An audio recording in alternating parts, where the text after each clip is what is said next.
Ok, nous allons voir le plan de soins infirmiers concernant un patient dans le coma.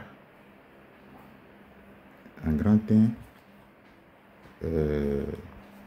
nous allons recueillir les données. Les données à recueillir, c'est l'identité.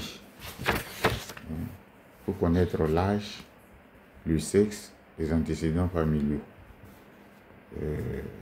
Autre donnée à recueillir, le contexte d'admission. Notre malade a été interné pourquoi? Soit pour un traumatisme crânien, pour un AVC, pour une hypoglycémie ou pour une intoxication. Quel est son niveau de conscience? Pour avoir ce niveau de conscience, c'est le score de Glasgow qui va nous permettre de le faire, ou la réponse au stimulus. Comme données à recueillir, nous allons parler des fonctions vitales. C'est-à-dire, nous allons prendre la tension artérielle, la fréquence cardiaque, la fréquence respiratoire, la saturation et éventuellement la température de notre patient. Nous allons faire des examens neurologiques, observer la pupille, la mobilité, les réflexes, les appareils en place. Notre malade est ventilé. On lui a posé une sonde urinaire, une sonde gastrique et une perfusion. Risque identifié, une inhalation. Le malade peut avoir des escarres, une infection, une dénutrition, isolement sensoriel. Après le recueil des données, nous allons parler en grand 2 des problèmes de santé, c'est-à-dire le diagnostic infirmier. Le premier problème de santé, c'est le risque de désaturation et d'inhalation lié à l'altération de la conscience. Nous avons comme objectif ici, c'est de maintenir les voies aériennes dégagées. Nous allons mesurer ça à travers la saturation qui doit être supérieure à 95% et nous ne devons pas avoir de râle. Le deuxième diagnostic infirmier, c'est le risque d'escarre lié à l'immobilité prolongée. Préserver l'intégrité cutanée. Nous allons observer ceci à travers une peau qui est intacte, pas de rougeur. Le troisième problème, c'est un risque d'infection urinaire ou pulmonaire lié aux sondes et à la dépendance. L'objectif est de prévenir les infections nosocomiales. Nous allons mesurer cet objectif à travers l'absence de fièvre ou bien à travers un ECBU qui est négatif. Le quatrième problème, c'est un risque de dénutrition lié à l'absence d'alimentation orale. L'objectif est de maintenir un bon état nutritionnel. Nous allons mesurer ça à travers son poids qui est stable et les apports qui sont supérieurs aux besoins. Ensuite, comme cinquième diagnostic infirmier, nous avons le risque d'isolement sensoriel lié au coma.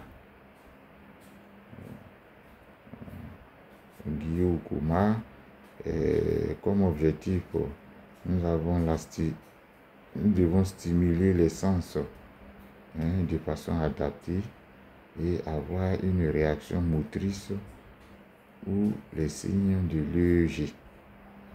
Comme mon sixième diagnostic infirmier,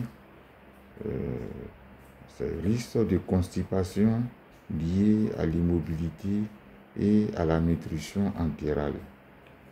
L'objectif et de maintenir un transit normal, émission régulière du sel. Ça nous permet de dire qu'on est dans cet objectif-là. Le septième et dernier objectif consistera est énuméré comme suite: risque d'atteinte oculaire lié au non-clignement. L'objectif, c'est de prévenir la sécheresse et l'infection conjonctivite hydratée. En grand 3, nous parlerons des actions infirmières. Les actions infirmières, le problème de désaturation, inhalation. L'action infirmière va consister à une aspiration trachéale si le malade est encombré, position demi-assise, surveillance de la fréquence respiratoire, la saturation, faire des aérosols ou une kinésithérapie respiratoire. Un autre problème chez les comateux, ce sont les escarres. L'action infirmière va consister à mobiliser toutes les 2 ou 3 heures le patient, à le faire changer de position, à avoir un matelas à air, des coussins de recharge, faire des soins de cou et faire une inspection quotidienne des points d'appui. Le problème qu'on peut avoir chez un comateux en réanimation, ce sont les infections.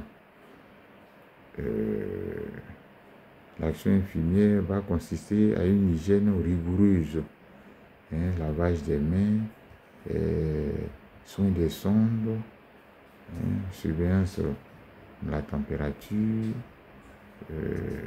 etc., etc. Le problème suivant, c'est la dénutrition. L'action infirmière va consister à une surveillance de la nutrition entérale, la surveillance du poids, du transit, la surveillance du résidu gastrique. Autre problème, l'isolement sensoriel. Comme action infirmière, nous devons parler aux patients.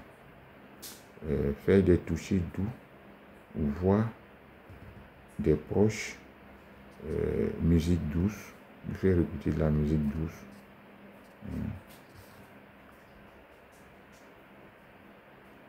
Ensuite, comme problème, on peut avoir la constipation. L'action infirmière va consister en la surveillance du transit laxatif ou lavement selon prescription, hydratation suffisante. Le dernier problème ici, c'est l'atteinte oculaire. Les soins infirmiers vont consister à des soins des yeux, mettre des colis ou du sérum physiologique dans les yeux, fermeture manuelle ou pansement protecteur, surveillance rigoureuse, sécrétion.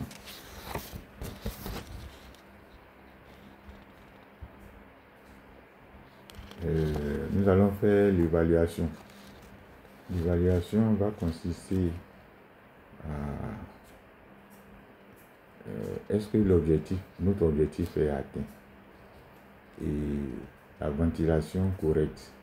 L'indicateur, il n'y a pas de détresse respiratoire.